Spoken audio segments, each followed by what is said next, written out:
এই প্রশ্নটা আমাদের জন্য ইম্পর্ট্যান্ট। অর্থাৎ সালফ্রিক অ্যাসিড একটি নিরোধক পদার্থ, ব্যাখ্যা করো। দেখো কি ঘটে, খুব সুন্দর করে দেখো। এই যে C6H12O6, এটি গ্লুকোজ। যখনই আমরা এর মধ্যে গাঢ় সালফ্রিক অ্যাসিড দিব, কারণ পাতলা সালফ্রিক অ্যাসিডের জ্বালান ধর্ম নেই, তাই আমরা গাঢ় সালফ্রিক অ্যাসিড দিব।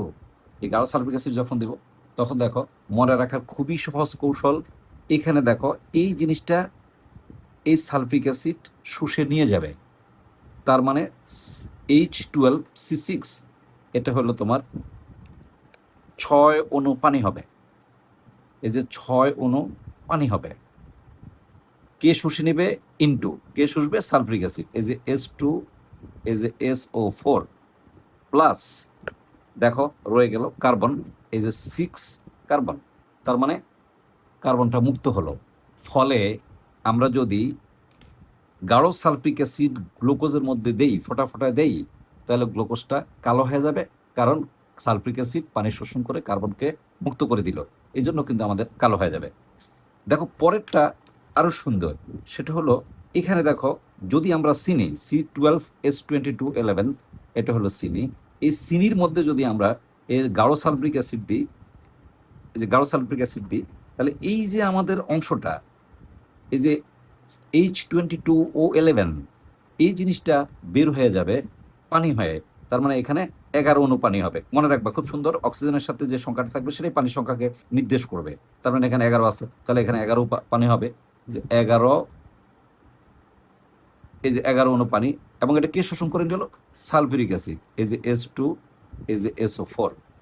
ফলে এই যে দেখো 12টা কার্বন পরমাণু, এই যে 12টা কার্বন পরমাণু মুক্ত হয়ে গেল।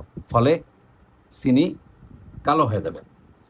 পরবর্তী উদাহরণটা যদি আমরা দেই, সেটা হলো ইথানল, যেটাকে আমরা অ্যালকোহল হিসেবে চিনি, রেক্টিফাইড স্পিরিট হিসেবে চিনি। এই যে অ্যালকোহল আছে C2H5OH, এর মধ্যে যদি আমরা গাঢ় সালফ্রিক অ্যাসিড দিই, এই যে গাঢ় সালফ্রিক অ্যাসিড দেই, তাহলে দেখো এখানেও একই ঘটনা ঘটবে, একটু ডিফারেন্ট মনে রাখতে হবে। যে এখান থেকে একটা হাইড্রোজেন বের হবে, আর তা OH এর সাথে যুক্ত হয়ে এক অণু পানি উৎপন্ন করবে, সেই পানিকে সালফ্রিক অ্যাসিড শুষে নিয়ে যাবে। তার মানে এই যে S2SO4 ইন্টু এই যে এক অণু পানিকে শুষে নিয়ে গেছে। ফলে এই যে বাকি রয়ে গেল কত? C2H4। আমরা জানি C2H4 হলো ইথিন, অর্থাৎ এটা ইথিন তৈরি হয়ে যাবে। এই যে এভাবেও লিখতে পারো, এই যে ডাবল বন্ড দিয়ে, তাহলে তোমার ভালো লাগবে। এই যে ইথিন প্রস্তুত হয়ে গেল। এখন আমাদের পরীক্ষায় যদি আসে যে সালফ্রিজ একটি নিরোধক পদার্থ, ব্যাখ্যা করো, তখন তুমি উত্তরটা এভাবে দিবা যে যে সকল পদার্থ কোনো যৌগ থেকে পানি শোষণ করে,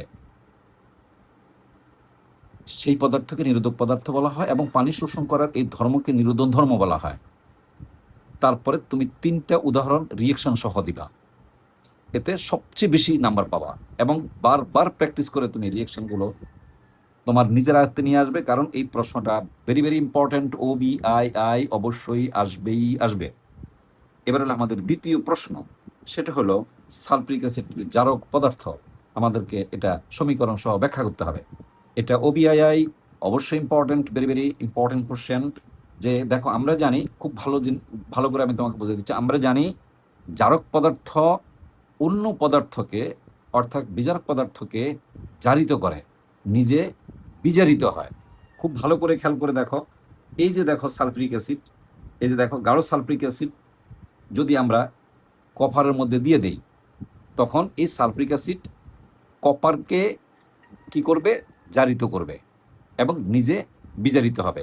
আমি ব্যাখ্যাটা বুঝিয়ে দিচ্ছি তোমাকে। এই যে দেখো, এখানে সালফ্রিক অ্যাসিড প্লাস কপার, কি উৎপন্ন হবে? Copper sulphate plus sulphur dioxide plus পানি। এখানে আমি এই যে এই অংশটা তোমার বইতে নাই, এবং এই অংশটা আমি খুবই সুন্দর করে ব্যাখ্যা করে দিচ্ছি। যদি তুমি পরীক্ষার হলে এই অংশটা দাও, সবচেয়ে নির্ভরযোগ্য যে তুমি পূর্ণ মার্কস পাচ্ছ। সেটা হলো দেখো, এই যে কপার, এই যে 2টি ইলেকট্রন ছেড়ে দিল, কপার 2টি ইলেকট্রনকে মুক্ত করে দিল। এই যে কপারটা মুক্ত করে দিয়ে সে কপার আয়নে পরিণত হলো। তাহলে দেখা গেল এই কপারটা ইলেকট্রন ছেড়ে দিছে, তাহলে কপারটা কিন্তু বিজারক পদার্থ। এই যে কপার হলো বিজারক পদার্থ। অপরদিকে এই যে সালফিউরিক অ্যাসিডের 2 অণু, এই যে 2টা ইলেকট্রন আছে, এখানে আরো 2টা ইলেকট্রন আসবে, যেহেতু আমরা 2 অণু দিচ্ছি, এখানে 1 অণু 2টা করে ইলেকট্রন গ্রহণ করবে, 2 অণু 4টা ইলেকট্রন গ্রহণ করবে ডেফিনেটলি। তখন সে এই সালফ্রিক অ্যাসিডটা, দেখো সালফেট আয়ন, এই সালফার ডাইঅক্সাইডে সে কি হবে বলতো, বিজারিত হবে এবং পানি উৎপন্ন করবে। তার মানে প্রশ্নের উত্তরটা হলো এরকম যে এই ক্ষেত্রে যে কপার ইলেকট্রন বর্জন করছে এই জন্য সে বিজারক, অপরদিকে সালফ্রিক অ্যাসিড ইলেকট্রন গ্রহণ করছে সেই জন্য জারক। পরীক্ষার হলে আমরা ঠিক এইভাবে প্রেজেন্টেশন দেব যে যে আমরা জানি জারক পদার্থ বিজারক পদার্থকে জারিত করে এবং নিজে বিজারিত হয়। লঘু সালফ্রিক অ্যাসিডের কোনো জারণ ধর্ম নেই, তবে গাঢ় সালফ্রিক অ্যাসিডের জারণ ধর্ম আছে। এই যে গাঢ় সালফ্রিক অ্যাসিড কপারকে জারিত করে, কপার সালফেটে পরিণত করে এবং নিজে বিজারিত হয়ে, আমি নিচে আন্ডারলাইন করে দিলাম লাল কালি দিয়ে, বিজারিত হয়ে সালফার ডাইঅক্সাইড, এই যে সালফার ডাইঅক্সাইড এবং পানি এই যে উৎপন্ন করে। লাস্টে এসে তুমি এই দুটার এই রিয়েকশনটা দিবে, এই রিয়েকশনটা অবশ্যই দিতে হবে, রিয়েকশনটা দিবা। এই অংশটুকু যদি নাও দাও কোনো সমস্যা নাই, তবে এই অংশটুকু তোমাকে অবশ্যই দিতে হবে। দেওয়ার পরে যদি এই অংশ দাও তাহলে সবচেয়ে বেশি নাম্বার ক্যারি করবে, তারপরে ফিনিশিং দিবা। অতএব সালফ্রিক অ্যাসিড একটি কি পদার্থ, জারক পদার্থ। Mine sir.